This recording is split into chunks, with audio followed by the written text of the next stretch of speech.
67세, 은퇴한 지 5년이 흘렀습니다. 평생을 성실히 일하고 매월 300만 원의 고정 수입이 있으니 이제 더 걱정 없다고 믿었죠. 하지만 단단해 보였던 삶의 성에 틈이 보이기 시작했더군요. 아내 영희는 동창회에 쓸 돈을, 아들 진우는 급히 필요한 돈을 요구해 왔습니다. 긴 한숨 뒤 단지 내 공원 벤치에 앉아 생각했습니다. 이게 과연 끝일까? 주변의 은퇴자들 사이에서 대화를 나누다 보니 체면과 현실 사이에 놓인 제가 더 이상 편치 않더군요. 이런 위기 저 혼자 감당해야 할까요? 현관문 비밀번호를 누르는데 손가락이 갑자기 떨리기 시작했죠. 내가 아직도 안정적이라는 착각 속에서 살고 있었던 건 아닐까요? 은퇴 후의 삶은 예상과는 달랐습니다. 거실 한가운데 덩그러니 놓인 퇴임 축하 화환은 묘하게 나를 조롱하는 것처럼 느껴졌습니다. 30년의 회사 생활이 끝나고 이제는 은퇴자라는 새로운 이름표가 붙었으니 더 이상 직장인이라는 낙인은 사라졌지만 오히려 더 커진 불안감이 있었습니다. 식탁 위에 영희가 좋아하던 꽃이 아직 활짝 피어 있는 걸 보았습니다. 영희는 동창회 준비에 나가 여러 일을 하고 있었습니다. 그 열심은 가끔 놀라울 정도였죠. 전화를 받았을 때 그녀가 경품비를 보내달라고 했던 그때 생각보다 자주 들락거리는 그 부탁이 왠지 모르게 더 무겁게 다가오더군요. 이게 단순한 협찬인지 아님 무언의 요구인지 헷갈릴 정도였죠. 문자 소리가 울렸습니다. 아들 진우였죠. 아빠, 급하게 돈 좀 필요해요. 라는 메시지를 읽고는 하던 일을 멈추게 되었죠. 어떻게 이렇게 예고 없이 일이 닥치는지 매번 놀랍더군요. 예전에는 이런 문제들을 회사에서 해결할 수 있었기에 그다지 신경 쓰이지 않았죠. 지금은 다르다는 걸 그제야 깨달았습니다. 현실이 잠잠할 날은 드문 것 같아요. 등을 벤치에 기대며 공원에 앉았습니다. 은퇴자들 사이에서 지나는 이웃들의 모습을 보는데 그들도 어디선가 본 듯한 얼굴들이었습니다. 우리는 잠시 동안 서로의 무게를 내려놓고 웃으며 이야기를 나누었죠. 하지만 요즘은 미소조차 얇아지곤 했습니다. 체면을 유지하기 위해 나도 모르게 더 열심히 웃으려 노력하게 되는 것 같습니다. 은퇴 후 삶이 여유로워 보인다는 말이 왜 이렇게 허전하게 들리던지 모르겠습니다. 해가 지고 다시 집으로 돌아가는 길이었습니다. 잠시 머뭇거리며 문을 열었습니다. 집 안의 정적이 갑자기 더 무거워졌던 것만 같았습니다. 이 조용한 공간에서도 어떤 균열이 커질 수 있다는 점을 깨달았죠. 가끔씩 드는 불안감은 생각보다 더 깊게 나를 찔렀습니다. 괜히 이럴 땐 미리 점검해야 한다는 압박이 느껴졌습니다. 끝나지 않은 이야기가 시작되려나 봅니다. 팔짱을 앞으로 모으며 거실을 한번 돌아보았습니다. 변화는 이미 여기 있었고 나만 그 중심에 선 채로 놓여 있었죠. 작은 것들이 이토록 무거워질 줄은 몰랐습니다. 마치 내가 준비되지 않은 상태로 큰 파도가 덮칠까봐 불안했습니다. 그냥 상상만으로도 갑작스레 다가오는 위협처럼 여겨졌습니다. 혼자서도 준비해야 할 일이 많네요. 주방에 물이 끓는 소리가 들렸습니다. 물은 부글부글 끓어오르고 있었고 나는 그 순간에야 저녁 준비를 해야겠다는 생각이 들었죠. 작은 손잡이에도 부담감이 어깨를 눌렀습니다. 매일같이 익숙한 일들이 오히려 더 버겁게 느껴질 때가 있었습니다. 문제들이 조금씩 겹쳐서 더 이상 무시할 수 없다면 어떻게 해야 할까요? 마지막으로 퇴임 축하 화환을 바라보았습니다. 그 화환은 여전히 그 자리에 있었지만 나는 그 의미가 변해가는 걸 느꼈습니다. 곱씹어본 축하의 말들은 이제 더 이상 위로가 아니었습니다. 이런 작은 흐름들이 앞으로 어떤 폭풍을 몰고 올지 너무 쉽게 상상이 되었습니다. 이게 끝이라고 생각했던 날들에 작은 균열이 점점 더 크게 다가옵니다. 다음은 무엇을 준비해야 할지 그 고민은 계속될 것 같습니다. 회식 자리에서 나와 집으로 돌아왔습니다. 김 부장은 튼튼하다는 말이 가슴에 걸려 있었습니다. 벽시계의 초침 소리가 유난히 크게 느껴졌어요. 늘어나지 않는 통장 잔고를 보며 모든 게 갈수록 무거워져만 가고 있었죠. 잔잔한 정적 속 어깨는 조금씩 내려앉고 마음은 가라앉아 있었어요. 이게 다 어디로 빠져나갔을까요? 각 방에서 나오는 따뜻한 빛이 부엌을 부드럽게 밝혔습니다. 아내 영희는 동창회 준비로 분주해 보였죠. 그녀는 한숨 쉬며 여보, 도와줘요라고 했습니다. 작게 망설이며 이번 달과 저번 달 가계부를 훑어보았습니다. 자녀 지원, 경조사비 등의 항목이 적혀 있었죠. 숫자와 현실 사이에서 무겁게 고개를 저었습니다. 눈을 가늘게 뜨고 가계부를 다시 살펴보았습니다. 보험료란이 눈에 들어왔죠. 가끔 잘 잊곤 했던 보험료 항목이었습니다. 필요할 때는 쓸 수 없던 그것, 쓸모없이 낸 돈이 맞는지 고민했습니다. 그런 망설임은 쉬이 사라지지 않았습니다. 필요하다며 낸 비용이었지만 불필요하게 느껴졌습니다. 식탁에 앉아있는 영희를 보며 말을 시작했습니다. 한 걸음 더 앞서가고 싶은 마음은 무겁게 회식 후 곧바로 이어졌습니다. 당신은 이해 못해. 이건 필요하단 말이야. 그 말에 잔잔하게 다가왔던 하루의 무게가 떠올랐습니다. 작은 균열들이 더욱 크게 느껴졌습니다. 바람이 살랑거리는 공원 벤치에서 주변의 은퇴자들과 마주했습니다. 한쪽 귀로 그들의 이야기를 듣고 있었죠. 김형, 이제는 다시 시작해야 해. 구멍들이 문제야. 주변의 고요한 공감 속 흐릿한 노래가 내 속에 스며들었습니다. 현실과 체면 사이에서 혼자 흔들리고 있는 나를 다시 마주해야 했습니다. 집으로 돌아오자 거실에 초점이 흐려졌습니다.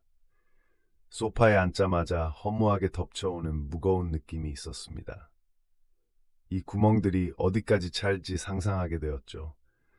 웃음만으로 가득했던 얼굴도 사실은 영 속이 비어 있었죠. 아직 완전히 포기한 것은 아니지만 이미 낡아 있던지라 정신을 차려야 했습니다. 거실 한가운데 서서 혼잣말을 했습니다. 어디부터 새는지 찾아보자고. 오랫동안 외면했던 가계부를 다시 들여다보았습니다. 이 작은 종이는 이제 나의 무기가 될지도 모르죠. 걱정스러운 마음보다 설레임이 앞서기도 했습니다. 끝이 아니란 생각에 두려움 대신 도전을 떠올렸습니다. 밤이 깊어가던 순간 속삭이듯 그 말을 내뱉었습니다. 이제 천천히라도 다시 시작하자. 불안도 있지만 그 어떤 해결책을 찾아내게 될 것입니다. 아직도 알 수 없는 내일이 두렵고 기대되며 새벽을 맞이할 준비를 조용히 다져봅니다. 이 미래에는 어떤 폭풍이 도사리고 있을지 알 수 없지만 이제는 그것을 맞이할 준비를 시작했습니다. 통장에서 눈을 떼지 못했죠. 온몸이 굳어버린 듯 했습니다. 암울한 빛 속에서 숫자는 차갑게 남아 있었습니다. 상식은 한숨을 크게 내쉬었습니다. 한 달 전 빠져나간 돈, 그 공백이 그 자리에서 상식을 조용히 괴롭혔습니다. 오래 잊고 있었던 어떤 실수가 떠오르듯 그 빈자리는 그냥 두기에는 너무 크게 느껴졌습니다. 불길한 예감이 들었지만 상식은 턱을 꿰고 계속해서 그 통장을 들여다보았습니다. 우산이 현관문을 두드렸습니다. 진우가 무겁고 축 늘어진 어깨로 들어왔습니다. 그는 젖어있는 머리를 툭툭 털며 조심스럽게 방 안을 둘러봤습니다. 상식은 조용히 그의 얼굴을 살펴보았습니다. 밝지 않은 표정 속에 숨겨진 수많은 말을 눈치채기란 어려운 일이 아니었습니다. 어떤 말을 해야 할지 가늠하며 상식은 무심히 고개를 끄덕였습니다. 그 순간 갤릭스 마음속 조용히 텅가워리 스텝습니다. 젖은 머리카락이 이마에 늘어붙은 채 아들은 가볍게 웃으려 애썼습니다. 아버지, 저 치과 치료비가 필요해요. 갑작스러운 부탁이었지만 상식은 고개를 떨구었죠. 몇 번이나 들어왔던 이야기인지 그 무게는 줄어들지 않았습니다. 긴 침묵 속에 상식은 그 말을 머릿속에서 되새김질했어요. 턱을 괴며 그의 말을 되뇌이는 동안 그의 내면은 처음 겪는 일처럼 투명하게 느껴졌습니다. 몇 가지 말이 떠올랐지만 목구멍에서 걸렸고 결국 무거운 공기만 흘러갔습니다. 식탁 위에 놓인 따뜻한 국물에서 작은 김이 피어올랐습니다. 상식은 습관적으로 수저를 잡았지만 손끝은 약간 떨렸습니다. 여보, 이제는 어떻게 하면 좋을까? 영희는 무겁게 고개를 들었습니다. 그녀의 얼굴엔 피곤함이 가득했습니다. 대답을 준비하는 듯 하면서도 말이 이어지지 않았죠. 간신히 입을 열며 상식은 목소리를 낮췄습니다.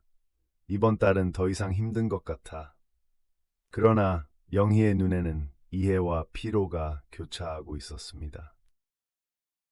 진우와의 대화가 떠올랐습니다. 거실 한편 무거운 침묵 속에서 상식은 생각에 잠겼습니다. 진우에게 이것이 처음이 아니라는 걸 알고 있었지만 상식의 마음은 여전히 복잡했습니다. 그는 거친 손으로 머리를 극적이며 다시 한번 그 결심을 되뇌었습니다. 이제 네 길을 가야 해. 그는 속삭이듯 말했지만 그 말의 무게는 둘 다 알고 있었죠. 진우는 천천히 고개를 숙였고 상식은 확인이 아니어도 충분히 전해졌습니다. 술잔에 남은 소주가 다시 채워졌습니다. 상식은 친구들 사이에서 조용히 잔을 들었습니다. 변하지 않는 시간 속에 그대로 남아있는 친구들의 얼굴이 반갑습니다. 한결같은 표현들이 오가지만 어느 순간 그것마저 사라질 것 같은 불안이 스치기도 합니다. 상식은 묵묵히 잔을 기울이며 한때의 자신이 지금의 자신과 얼마나 다른지 되새겼습니다. 그리고 잘 안다고 생각했던 이들이 더 이상 이해하지 못할 것을 깨닫게 되었습니다. 빗소리가 지친 마음을 감싸는 듯 했습니다. 집으로 돌아온 상식은 무겁게 소파에 앉았습니다. 통장을 다시 바라보며 언제 숫자가 변할까 기다리던 일상의 무한함을 생각했습니다. 마치 무겁고 깜깜한 터널을 홀로 걸어가고 있는 듯 했습니다. 거대한 철옹성이 눈앞에 펼쳐진 듯 했습니다. 거친 숨을 한번 내쉬고 상식은 마침내 이 결단을 내리기로 마음먹었습니다. 비는 여전히 내렸습니다. 새벽빛이 창문을 두드렸습니다. 피곤한 눈을 부비며 상식은 잠에서 깨어났죠. 그러나 이 아침은 어떤 변화의 시작인 것만 같았습니다. 상식은 천천히 눈을 감아 오늘을 어떻게 시작할지 상상했습니다. 그의 마음은 변화를 갈망하는 듯 했습니다. 그러나 현실엔 무거운 구름이 여전히 남아 있었습니다. 이 비가 그치고 나면 새롭게 찾아올 무엇이 있을지 마음 한구석엔 기대와 불안이 교차했습니다. 그는 소리 없이 다가오는 변화를 기다렸습니다. 손이 멈추었습니다. 장부를 펼친 그 순간 이미 모든 것이 분명해졌죠. 평생 당연하게만 여겼던 기대와 현실 사이의 균열이 그곳에 있었습니다. 진우의 치료비 문제로 한바탕 소란이 일어났고 더는 눈을 감고 있을 수 없었죠. 경제 독립이라는 목표가 명분은 있었으나 그저 남들처럼 시작하기란 쉽지 않았습니다. 입술을 깨물며 장부를 펼쳐들었죠. 돈이 흘러나간 자국을 찾아내기 위해 펜을 들었습니다. 보험료, 자녀에 대한 지원금, 그리고 끝없는 경조사비, 알 수 없는 떨림이 손끝에서 전해졌지만 이젠 그 떨림마저 내려놓기로 했어요. 흐릿했던 목표가 이제는 저 멀리서 선명해졌죠. 영희의 목소리가 부엌에서 들려왔습니다. 여보, 우리가 좋아하는 것은 무엇이지? 잠시 멈칫하며 아내의 눈을 보았습니다. 계획을 세워야지. 우리에게도 더 많은 시간이 필요해. 그녀의 다짐이 무엇을 의미하는지 알 수 있었습니다. 우리가 함께 해야 할 일들이 머릿속에 그려졌죠. 발소리가 공원길을 따라 조용히 울렸습니다. 벤치에 앉아 바람을 맞으니 신선했죠. 과거와 같은 은퇴자들과의 일상적인 대화 속에서도 희미한 소망이 떠올랐습니다. 계획이 있나요? 친구의 물음에 잠시 머뭇거리다 이젠 진정한 내 삶을 새로운 바람이 느껴졌습니다. 모두 잠든 후 한숨과 함께 생각들이 떠올랐습니다. 아들의 독립에 대한 긴 대화, 그리고 빠르게 지나간 하루. 부부는 조용히 옆에 앉아 장부를 정리했고, 이제 더는 그 무게를 비교하지 않기로 결심했죠. 눈물을 참고 손을 맞잡은 순간 희망이 피어났습니다. 잠깐 숨을 들이마신 채 달의 빛이 방안을 가르고 있었습니다. 그날의 시작은 아직 끝나지 않았습니다. 이제는 더 이상 빈 통장을 바라보지 않으리라는 다짐, 그리고 그 길 끝에서 새로운 나와 대면하기로 했죠. 운명은 그곳에서 기다리고 있을 것입니다. 저녁 식탁을 정리하며 상식은 애써 웃어 보였습니다. 텅 빈 그릇들은 말없이 우리의 삶을 물었습니다. 이제는 어떻게 해야 하지? 그는 차분히 물었습니다. 시간은 멈추지 않았고 우리는 여전히 노력하고 있었습니다. 어딘가에 새롭게 피어나고 있을 우리 이야기처럼. 길게 이어진 침묵이 내리쳤습니다. 문득 그 끝에는 무엇이 있을지 모른다는 불안감이 잠시 고개를 들었죠. 막다른 벽처럼 느껴졌던 현실이 어쩌면 그 완연함 뒤로 새로운 희망을 감추고 있었을지도 모르겠습니다. 하지만 아직은 모릅니다. 시간은 언제나 그렇듯 묵묵히 다가올 겁니다. 숫자가 눈앞에서 흔들렸습니다. 손이 멈추자 과거의 기억들이 아슴아슴 떠오르더군요. 빈 통장 걱정하던 시절이었죠. 아내와 함께 가계부를 보며 조용히 그 내용을 음미했습니다. 손끝으로 가계부의 페이지를 넘기며 서로의 얼굴을 마주봤습니다. 여전히 막연한 불안이 가슴 한켠에 감돌았지만 함께 있다는 사실이 우릴 안심시켰죠. 이후 하루를 어떻게 보낼지 고민하면서도 감정은 차분했습니다. 동네 공원에서 익숙한 바람이 불어왔습니다. 벤치에 앉아 맞는 바람 속에서 삶의 무게가 가벼워지는 듯했죠. 친구와 마주 앉아 대화를 시작했습니다. 돈이 아닌 생활에 관한 이야기들이 줄을 이뤘습니다. 고개를 끄덕이며 친구의 이야기를 들었습니다. 문득 그들이 내 안의 변화를 신기해하며 부러워하는 눈빛을 느꼈습니다. 설렘은 아니었지만 확실히 이전과는 다른 활력으로 다가왔죠. 손은 다시 끊임없이 움직였고 웃음이 우리 사이를 흐르고 있었습니다. 공방에 차가운 공기가 누그러졌습니다. 손끝에 전해지는 흙의 감촉 속에서 새로운 세계의 시작을 실감했습니다. 도자기를 빚으며 어느새 시간의 흐름을 잊었죠.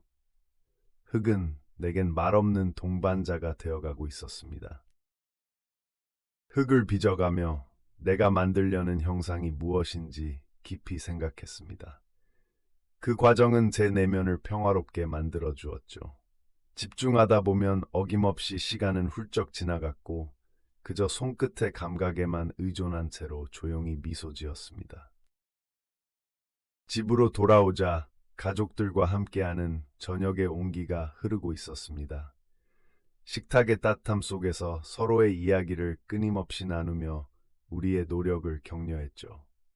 옛 기억 속 이야기들은 추억이 되어 다가왔고 아들에게 전할 조언은 자연스레 흘러나왔습니다. 정원에서는 짙은 초록의 향기가 코끝을 스쳤습니다. 꽃들에게 물을 주며 이 평화로운 일상이 꿈이 아님을 실감했죠. 하지만 문득 이런 순간이 얼마나 오래 지속될 수 있을까 하는 작은 불안감이 스쳤습니다. 마음 한구석엔 변치 않길 바라는 간절함이 자리 잡고 있었습니다.